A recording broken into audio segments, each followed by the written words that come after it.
안녕하세요. SNS와 인터넷을 달군 뜨거운 이슈 클릭 한 번으로 세상을 읽는 클릭해입니다. 여러분은 이루고 싶은 삶의 목표 무엇인가요? 직장인 1,943명을 대상으로 5년 안에 이루고 싶은 목표를 물었습니다. 1위는 바로 내 집 마련으로 나타났습니다. 안정적인 주거 환경에 대한 바람, 직장인뿐 아니라 누구나 갖고 있는 목표이자 소망 그리고 꿈이 아닐까 싶은데요. 정부가 주택시장 안정화를 위한 부동산 대책을 발표했습니다. 오늘의 주제 먼저 만나보시죠.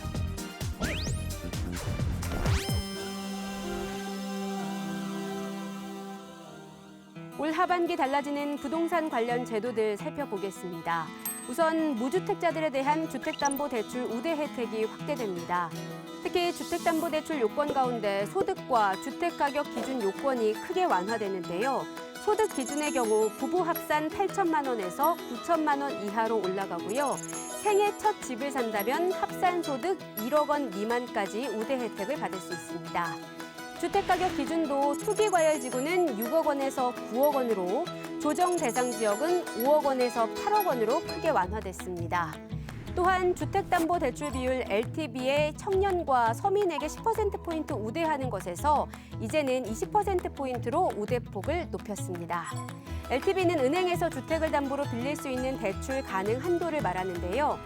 만약 투기과열 지구에서 6억 원이 넘는 집을 산다면 집값 중 6억 원까지는 기존의 LTV보다 20%포인트 높은 60%까지 대출을 받고 이전까지 우대 혜택이 없던 6억 원 초과분부터 9억 원까지는 LTV 50%를 받을 수 있게 되는 겁니다.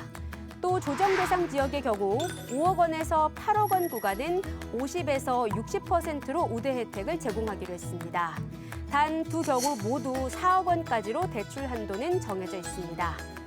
7월 14일부터 주택가격 안정을 위해 투기과열지구 지정 검토 주기도 줄어듭니다.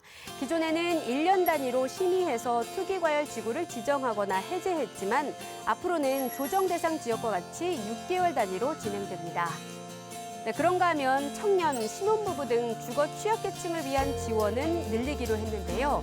만 39세 이하 청년과 혼인 7년 이내 신혼부부는 40년 만기 적격대출과 보금자리론을 이용할 수 있습니다.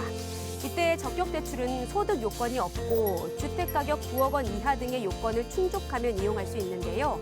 반면 보금자리론은 집값 6억 원, 소득 7천만 원 이하일 때 받을 수 있습니다.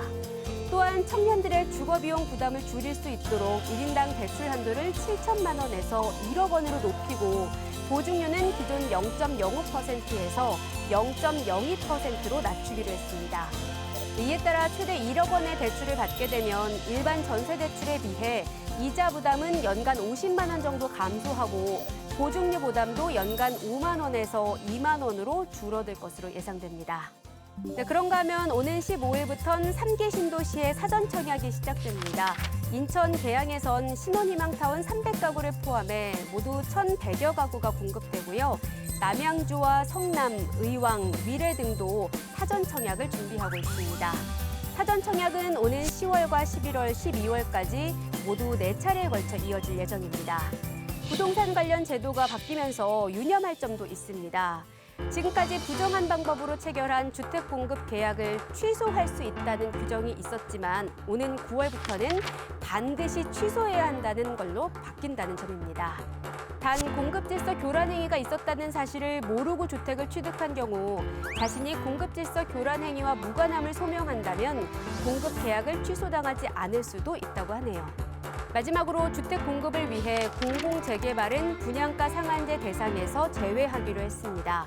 다만 실수요자를 보호하기 위해 민간택지 분양가 상한제 적용 지역에서 공급되는 주택은 최대 5년의 거주 의무와 최대 10년의 전매 제한을 두기로 했습니다. 의식주, 인간이 살아가는 데 필수적인 3가지 요소죠.